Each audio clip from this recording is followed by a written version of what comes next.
Marami ang nagsasabi, ang Katoliko raw ay imbento lang ni Emperor Constantine. Totoo bang siyang nagtatag ng simbahang Katolika noong 300 AD? Pero, totoo nga ba ito? O isa lang itong fake history na paulit-ulit na lang inuulit, pero walang matibay na ebidensya?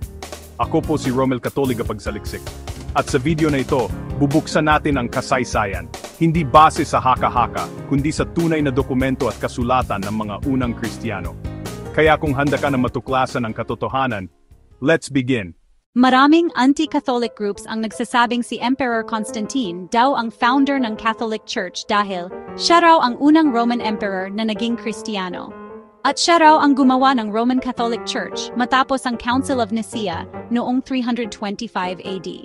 Pero kung babalikan natin ang kasaysayan bago pa si Constantine, makikita natin na may simbahang Katolika at buhay ang pananampalatayang Kristiyano. Ayon kay Saint Ignatius of Antioch, isang alagad ng mga alagad ni San Juan Apostol, around 107 AD, sinabi niya, "Wherever Jesus Christ is, there is the Catholic Church." Saint Ignatius of Antioch, letter to the Smyrnaeans, c. 107 AD. Ibig sabihin, ginagamit na ang salitang Catholic Church mahigit 200 taon bago ipanganak si Constantine. Ang salitang Catholic ay mula sa Griegong Katholikos, na ibig sabihin ay universal o buo. Yan ay tumutukoy sa buong pananampalatayang Kristiyano na isa sa ilalim ng mga apostol at hindi sa isang bagong relihiyon na ginawa ni Constantine.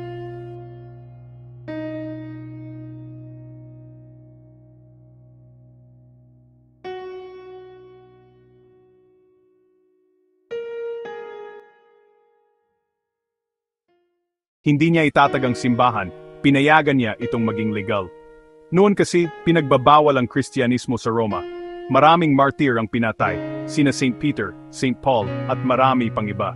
Sa tulong ni Constantine, inilabas niya ang Edict of Milan, 13 AD, na nagbigay ng kalayaan sa pananampalataya. Hindi niya binago ang doktrina, hindi siya nagimbento ng misa, hindi siya gumawa ng mga party. Ang ginawa niya ay protektahan ang mga Kristiyano mula sa pag-uusig.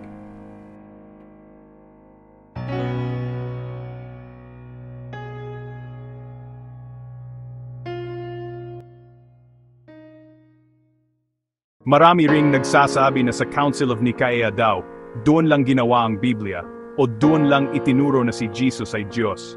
Ngunit mali iyon. Ang layunin ng konseho ay linawin ang turo ng mga apostol laban sa maling aral ni Arius, na nagtuturo na si Jesus ay nilikha lang. Kaya pinagtibay ng mga obispo hindi ni Constantine ang turo na si Jesus ay tunay na Diyos at tunay na tao, gaya ng nakasulat na sa mga ebanghelyo. Kaya hindi siya founder, supporter lang siya ng simbahan, na matagal nang umiiral. Kung si Constantine nga ang founder, bakit may mga simbahan at martyr na bago pa siya ipinanganak?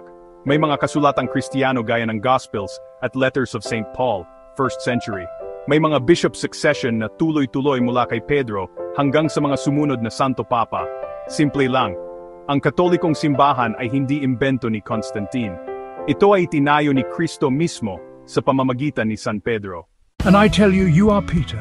And on this rock I will build my church. Mga kapatid, huwag tayong maniwala agad sa mga sabi-sabi. Ang kasaysayan ng simbahang Katolika ay may ugat sa panahon ng mga apostol at hindi ito imbento ng kahit sinong emperador. Kaya kung may magtanong sa'yo, si Constantine ba ang nagtayo ng Katoliko? Sabihin mo lang hindi.